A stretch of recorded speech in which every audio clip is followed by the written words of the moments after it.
is a CTV News special presentation.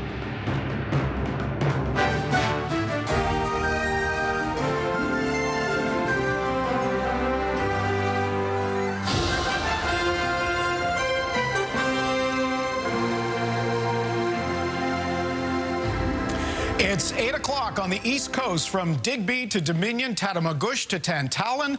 The polls are now closed across Nova Scotia with the exception of one. On the Eastern Shore, the poll in Mushaboom opened an hour late and will close at 9 o'clock. So at 9 o'clock, we will see results come in for the entire province. And after 30 days of campaigning, we will find out who will form the province's 65th government. Good evening, I'm Todd Battis in the CTV Atlantic News Centre as we welcome viewers in Nova Scotia watching on CTV and right across the country on CTV News Channel and ctvnewsatlantic.ca. Now, just a quick explanation of what you're going to be seeing on your screen tonight. Along the bottom, you notice that we have the announcement about that poll that was staying open an extra hour. But throughout the evening, the numbers on the bottom will show you the party standings, updated every couple of seconds or so. And on the right side of the screen, we will go through the results of every riding in the province, so you'll always be able to keep up to date on your own electoral district. But once again, those will be coming in 1 hour's time. All right, we have team coverage tonight with crews fanned out at key ridings, and of course we're at the three major party headquarters this evening. Jonathan McGuinness is with the Liberal Party, Hafsa Arif covering the New Democrats, and CTV's Jesse Thomas is at the PC Leaders Campaign, the headquarters in New Glasgow this evening. The Progressive Conservatives are hoping they'll get that majority mandate Tim Houston said he wants to take on Ottawa, and the reason he called this election nearly 9 months early. Good evening, Jesse. Hey, Todd. Yeah, we're here in New Glasgow, actually at the Pictou County Wellness Center. It kind of falls in a no man's land between the Pictou Center riding, the Pictou East riding, which Tim Houston is running in, and Pictou West.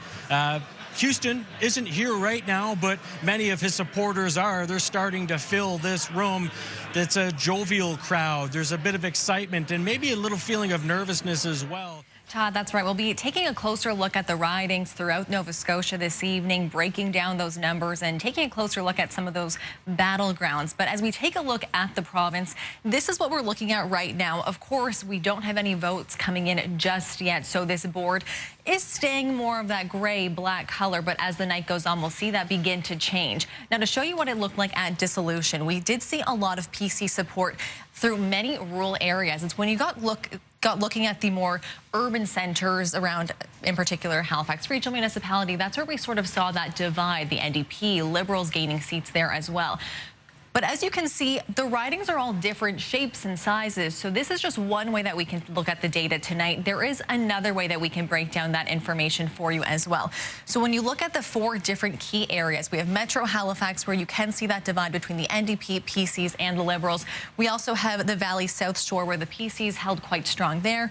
Into the Northeast, very strong for the PCs, with one independent before dissolution. And then we also have in Cape Breton many PCs with one seat each for the Liberals and the NDP. Of course, though, the fact that they weren't set out, we know that the advanced polls, the voting was down. About 160,000 people cast ballots. It was lower than 21. But quickly, do you think that it might have any impact on voting rates? Oh, look at that. I'm not even going to get to, because we are seeing our first results. And this is Annapolis, and David Bowlby is leading here by a margin of 200 votes. Antigonish, and there's Michelle Thompson, and the cabinet minister, the incumbent, she is leading after 9 polls in Antigonish. We'll get the numbers flying in fast now. Colton LeBlanc, the PC incumbent. And at this point, we have breaking news to report.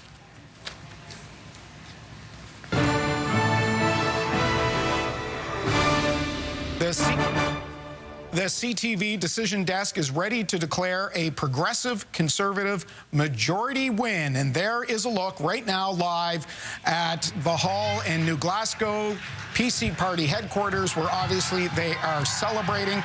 Let's take a look at the current party standings right now. A jubilant lot. And this is how it's shaking down. It's early on, of course, and these numbers will change as the night progresses. But right now, Tim Houston's PCs are leading and elected in 18. The NDP in second with 7 seats, leading and elected, and 1 for the Liberals and 1 independent. Let's go now to CTV's Jesse Thomas, who is in New Glasgow, where they have just gotten word that it will be CTV declaring a PC majority win. Jesse. Hey, Todd. Tough to hear you over some of the cheering, and they've cranked the music up. It's turned into now an election celebration, as we've called majority for the PC party.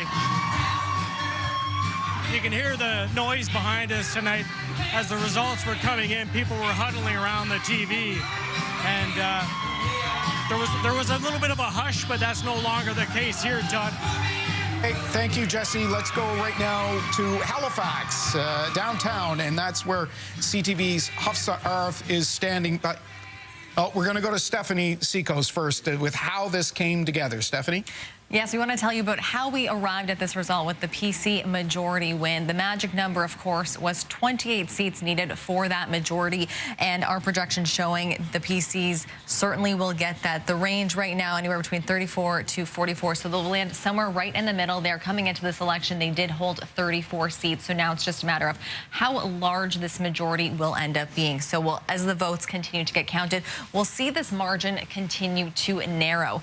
The next question being posed now, who will become the official opposition? Right now, the NDP edging out the Liberals just slightly with that range. They'll fall somewhere in the middle around, 8 to 10 seats there for the Liberals, somewhere in the middle around potentially 5, which would be quite a significant loss if that's the way it goes. So that's the question we're looking at now. But what we do know is the PC has that majority, Todd. All right. Thank you very much, Stephanie. We want to take a look now at how the leaders of the respective parties are doing. And you can see there that Claudia Chender is leading in Dartmouth South. In the Dartmouth South riding, she is currently leading there.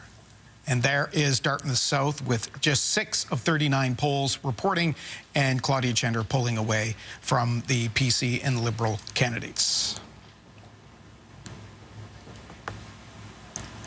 Here are some electeds that are coming in. Daniel Barkhouse has been re-elected in Chester St. Margaret's. And there, Fred Tilley, CTV declaring that Fred Tilley, the former Liberal, will in fact win that riding of Northside Westmount, so he returns to Province House, this time wearing blue with the Progressive Conservative majority. Brings in Stephanie Seekos now at the Power Board, and you're going to look at, well, really, let's call it a Liberal collapse. Yes, it's been a tough night. It's early on in the evening. So far, we're seeing the Liberals defeated or trailing in 9 ridings across the province. 6 of those are in the Halifax area, though. So we want to take a closer look at those. And even just hearing from Fred Tilley, he was a former Liberal, jumped to Conservative, so maybe jumped at the right time there. So through Metro Halifax right now, PC's leading and elected in 11 of the ridings here, NDP 6, Liberals 2. So this is going to be quite significant this evening. There is that potential seat change. The PC's gaining 5, NDP 2. And in Metro, the Liberals could be losing 7 seats. So that is quite significant. A riding that we're taking a close look at, paying close attention to this evening is Bedford South. Right now, Braden Clark, the Liberal incumbent, is trailing behind only by 4 votes. It's still very close with only 6 of the 48 polls reporting right now. So early on still this evening, there is still a chance the Liberals could come back there. In Clayton Park West, we are also seeing the PCs leading. I'll be looking forward to seeing what the final results are. Well, I'm going to jump in here, Daryl, because you may like the looks of this. CTV is ready to make a call. The new Democratic Party of Nova Scotia will be the official opposition in Province House in the next government. And there is a look right now of downtown Halifax, where the NDP faithful are now joined. They will get word in a moment here. We're about 5 or 10 seconds ahead of them. This is a Global News special presentation.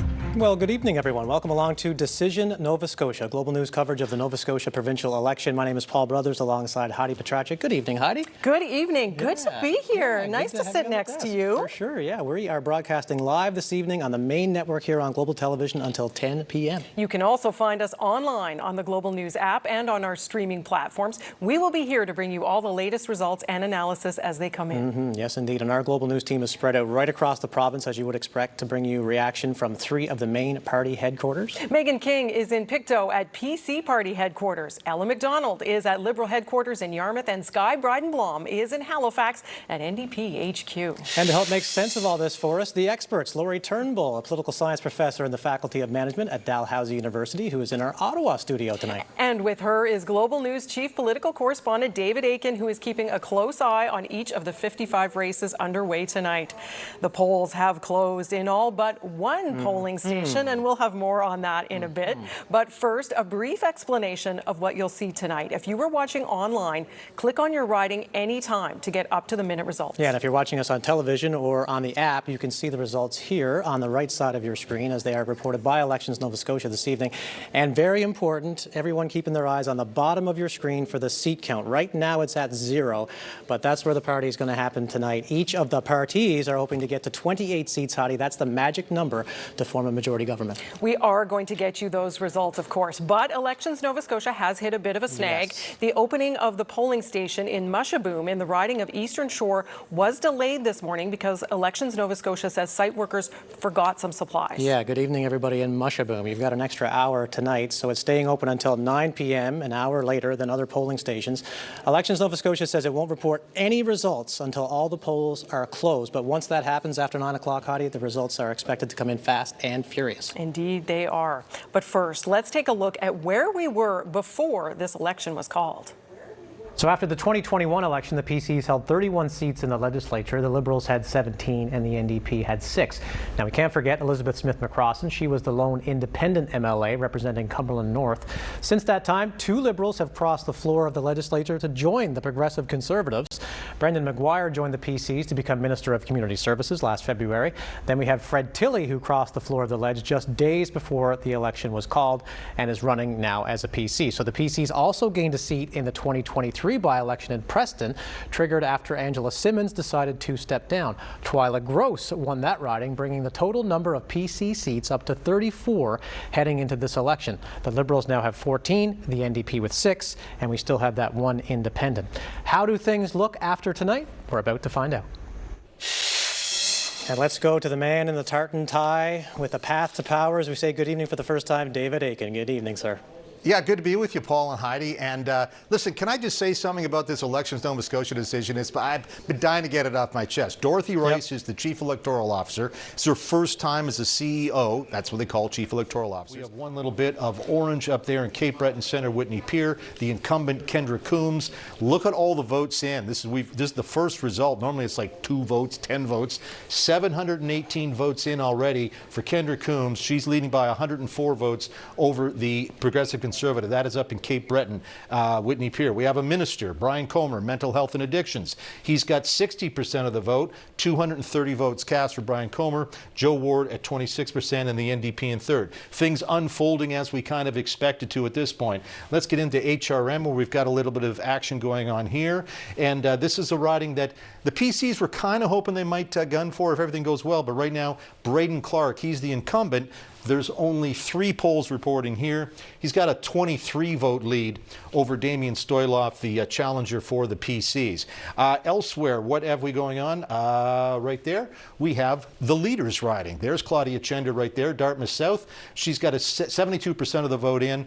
Still early, 6 polls reporting at this point in time. Now we're starting to see some more. We're going to talk about floor crossers in more detail later, but here's a riding with a floor crosser. 1 on the board, which is actually tied with the Liberal Party of Nova Scotia right now. But we can talk about Cumberland North, and let's take a look at how Elizabeth Smith-McCrossan is doing. and she is ahead right now, 62.8% of the vote for Elizabeth Smith McCross. And of course, history made here in 2021 when she became the first independent ever elected to the legislature. Taking a look at Annapolis now, and David Bowlby is leading there, 53.3% of the vote, with a lead of 195 over the incumbent Liberal, Carmen Kerr. Yeah, we're going to take a look at some PC gains over incumbent Liberal ridings here. Clayton Park West, this was the riding of Rafa Di Costanzo, who was the Liberal incumbent but stepped aside for health reasons. And right now, that is... Ade Ekoke Faraday is leading there. And in Cole Harbour, Leah Martin, pardon me, is leading in that riding, 39.3% of the vote there. Well, thank you very much, David and Lori. And we told you the results would come in quickly. 37 for the PCs right now, NDP at 7, Liberals at 3, and other that Elizabeth Smith McCross win there as the 1. Let's talk about gains and losses. You can see right now how much the PC party has gained. 7 seats right there, 2 for the NDP, and a loss of 9 for the Liberal Party of Nova Scotia, which is staggering at this point. The popular vote, these are important numbers, 57.3% for the PC party, which is more than they achieved in 2021. And for the Liberals, 22%, and the New Democratic Party, 19%. They're very close, so it shows that maybe there's some vote splitting happening there, but definitely a gain for the PC party. I'm going to stop you right there, Heidi, because we have some breaking news to bring you now. Global News is ready to make the call.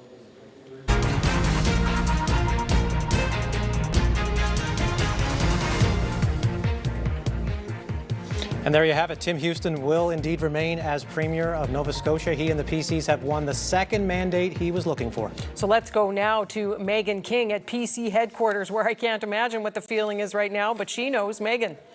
Oh my goodness, Heidi. I don't even know if you can hear me right now because people are... Pop it up again. Just 6 polls, but that was a Liberal incumbent, Ronnie LeBlanc, and that's where, that's probably why you saw the cheering, because that's new coming in. Okay, Lori. You're Zach Churchill. Down there next door to Claire in Yarmouth, Nick Hilton has a 211 vote lead on Zach Churchill. The window's closing. 33 polls of 40 are in. What's Zach got to say tonight? What are you expecting? What should he say, and what are you expecting? Are probably two different answers. Well, I mean, clearly this is not the night that Zach Churchill wanted at all, and it's too early to tell, I think, at this point definitively whether he's going to hang on to a seat. It doesn't look great, and so I think for him, he wants to come out. I think it's really important for him to thank his candidates, thank his volunteers, thank his staff, for everybody who did a huge lift on this election. Just because they didn't go their way doesn't mean they didn't work really, really hard, and so I think it's really important for him to show his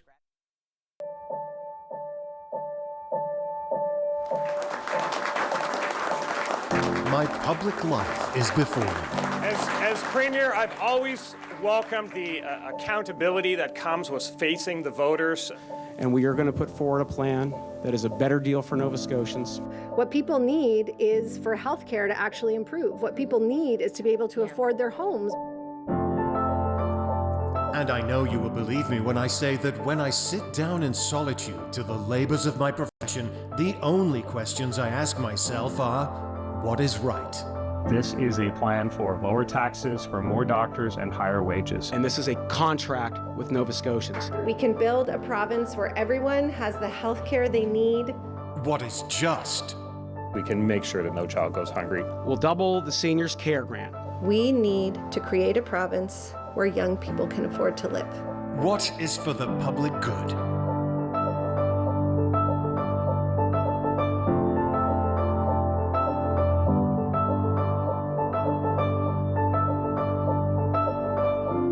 Two centuries ago, Joseph Howe, a journalist, public servant, and poet, spoke those words and stood on the floor of this legislature.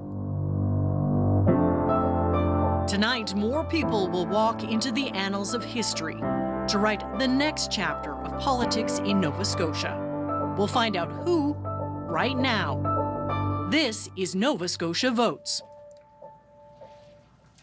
Good evening and welcome to our election night special. A warm welcome to viewers across the country joining us on CBC News Network and online.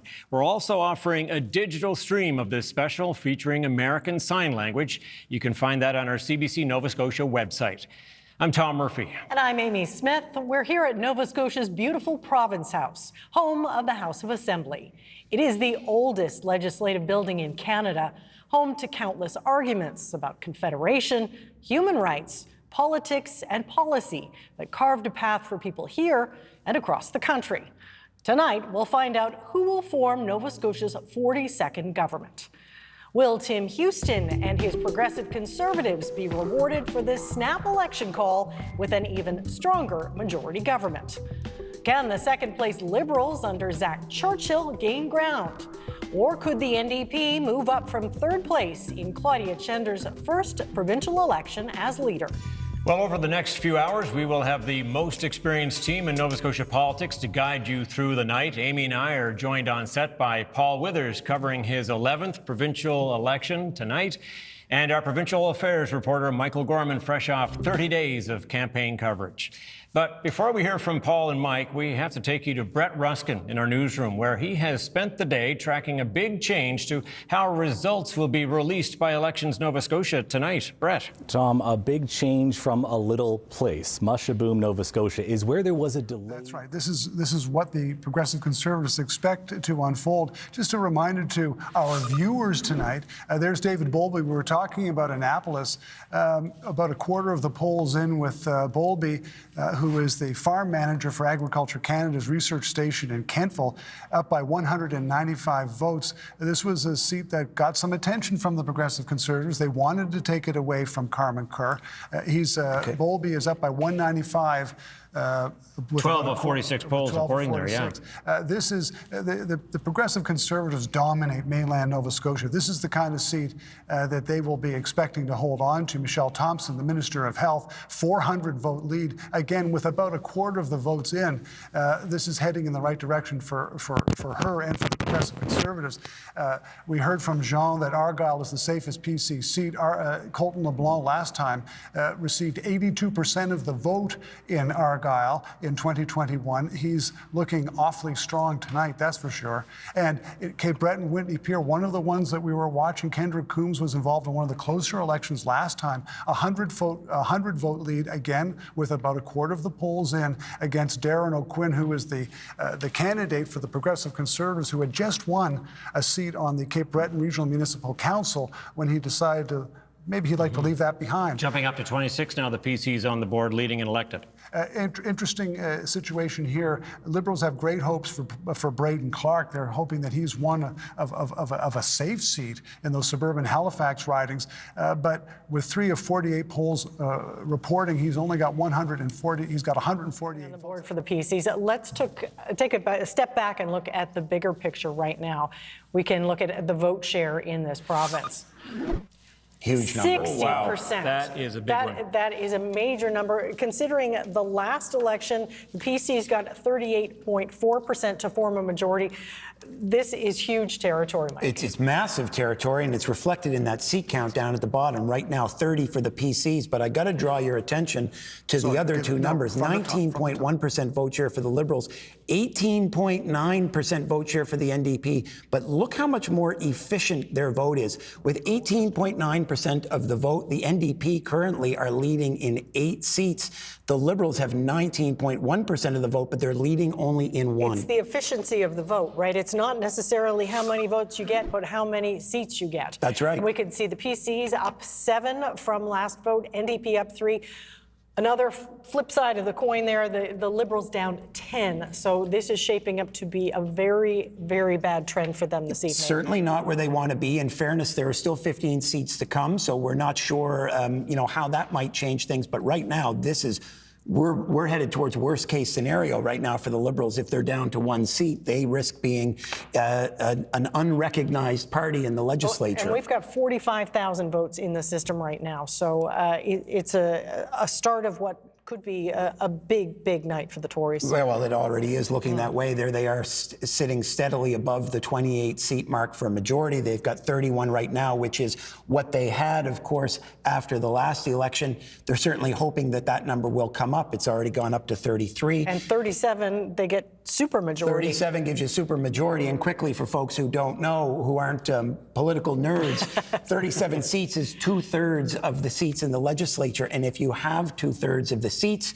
you can change the rules of the House without the cooperation of the opposition, and that means things like structure of committees, whether or not certain committees exist, who's on them, the hours the House sits, and perhaps most importantly, the mechanisms that the opposition uses to limit debate and stretch it out can be halted. Mike, I have to interrupt you there now because the CBC Decision Desk is about to make a projection for who will form the majority government here in Nova Scotia.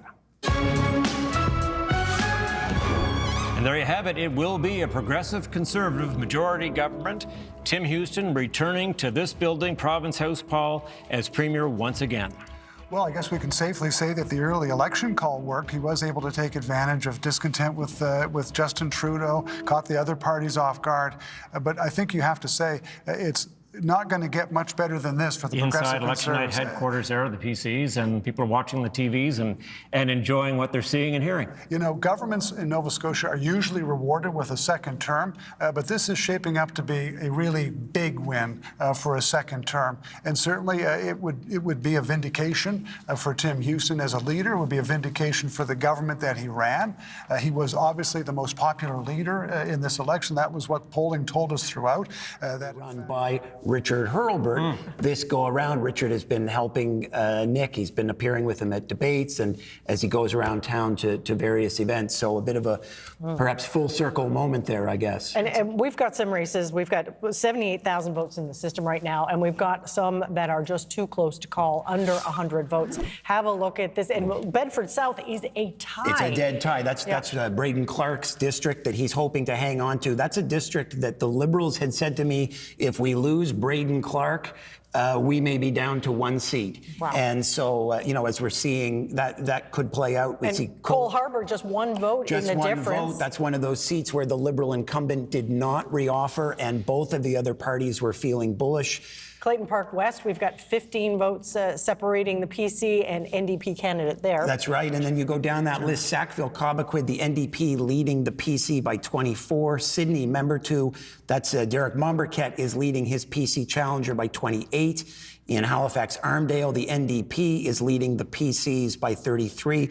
And in Annapolis, we heard Paul talking about that district earlier, the PCs are leading the Liberals by 46 votes. And I think what's really interesting to point out here is when you go down that list of second place, only one of those second places is the Liberals. And so that means that except for those two seats... The NDP is also in Clayton Park West is in second place as well. That's right. But when you go down that list, other than the 2 seats that the Liberals are in first, it means the other 2 parties are making further gains. Seats, and that was, of course, when they were overtaken by the Stanfield PCs.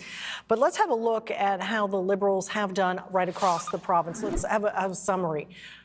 A lot of negatives. Well, it's nothing but negatives. It's double-digit percentages of vote loss clear across the province, and you've got a range there of down 10.1 points in Central Nova, all the way to a high of almost 18% down in Fundy North East. And, you know, perhaps one that's most interesting to look at, Southwest Nova Scotia, because that's down where Zach Churchill, of course, is located in Yarmouth. They're down 13.6 points down there. And not just the party. He's having a rough night as well. He's having a rough night right now. He's still running in second place. Last count has him trailing Nick Hilton by a little more than 250 votes.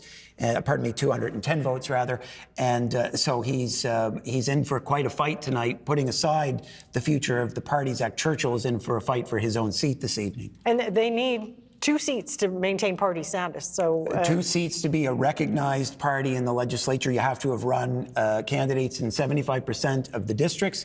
You've got to pull in 10% of the popular vote. They tick those 2 boxes, and you need to have 2 elected members. So they're flirting with that at the moment, but right now they're above that threshold. Yeah, the collapse of the Liberal vote, a big story tonight. Let's get down to Jean Laroche, who's with up in the Amherst area. It does appear to be that way. 38 PCs leading and elected, 10 NDP, 2 Liberals, and she is the sole independent on the board there elected. These are the results from Pictou East that we've been waiting for, and this is Mr. Houston's riding, of course. Right. We are not electing him yet. We have not seen enough votes to do that, but it would be super surprising if Tim Houston did not roll home with this tonight. One of his colleagues has already been elected in the other part of Pictou. That's Marco McLeod.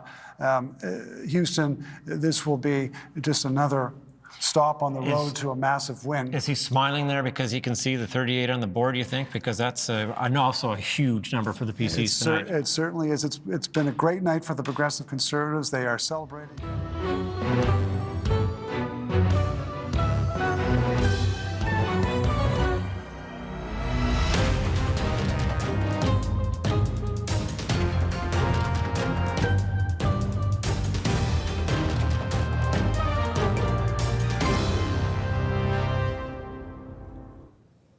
Et c'est Karine Godin, il est 20h30, heure de l'Atlantique. Et c'est ce soir, ensemble, que nous découvrirons qui formera le prochain gouvernement en Nouvelle-Écosse. Les jeux sont faits, en fait, presque partout. C'est qu'il y a un bureau de scrutin dans la circonscription d'Eastern Shore qui est ouvert 1 heure plus tard que prévu ce matin. Donc, les résultats de toutes les circonscriptions ne seront pas transmis avant 21h, heure locale. Mais aussitôt que ce bureau de scrutin sera fermé, les résultats, on nous dit, vont arriver massivement. Et on sera prêt. D'ici là, on va poser ensemble les bases de ce qui nous attend ce soir. Donc, tout au long de la soirée, en bas de l'écran, vous pourrez suivre avec nous le classement des candidats élus et en tête pour les différents partis. Et à titre de référence, voici les forces en présence. Commençons d'abord par l'élection de 2021. Les progressistes conservateurs avaient réussi à gagner 31 sièges, les libéraux 17, le NPD 6, et on comptait une candidate indépendante qui avait été élue. Mais lors d'une élection partielle en 2023, les progressistes conservateurs se sont emparés d'une circonscription libérale. Il y a aussi 2 libéraux qui ont traversé la Chambre pour passer dans les rangs progressistes conservateurs. Voici donc le portrait maintenant à la dissolution de la Chambre. Les progressistes conservateurs qui détenaient 34 sièges, les libéraux 14, le NPD 6, et on comptait 7 députés indépendantes. Et un chiffre qu'on va vous répéter tout au long de la soirée, c'est notre chiffre magique, 28. C'est le nombre de sièges dont un parti a besoin pour aller chercher cette majorité.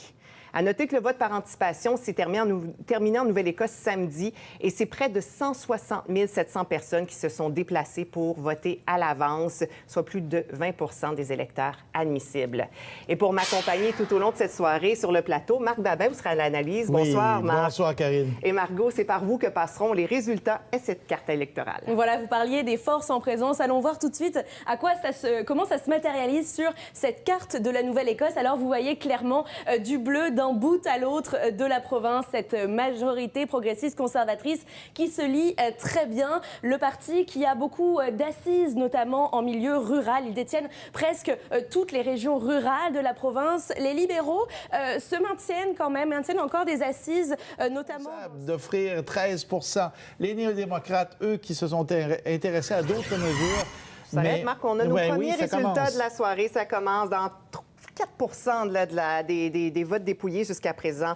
Très, très préliminaire, mais reste que pour Argyle, c'est le ministre sortant, ministre acadien des Affaires acadiennes de la francophonie, Colton Leblanc, qui mène. Voilà, on est allé voir il y a un instant où se trouvait cette circonscription, donc dans le sud-ouest de la Nouvelle-Écosse, circonscription acadienne protégée d'ailleurs de tradition progressiste conservatrice. Colton Leblanc qui brigue un 3e mandat. Antigonish Michelle Thompson, ministre de la Santé et du Mieux-être, en avance là de 400 voix alors que 9 boîtes de scrutin sur 40 ont été dépouillée, elle qui brigue un 2e mandat. Dartmouth Sud, la circonscription de la chef du NPD, Claudia Chander. Pour elle, c'est sa toute première campagne à titre de chef du NPD. Elle a été élue à la tête de la formation politique en 2022. Sinon, elle brigue un 3e mandat. Digby, Annapolis, Jill Balzer, ministre du Travail, des Compétences et de l'Immigration, en avance de 371 voix. Donc, un mandat, Houston, un 2e mandat, ça pourrait ressembler à quoi? Ce sera un mandat de la continuité. C'est la force de Tim Houston. Il a réussi à convaincre les...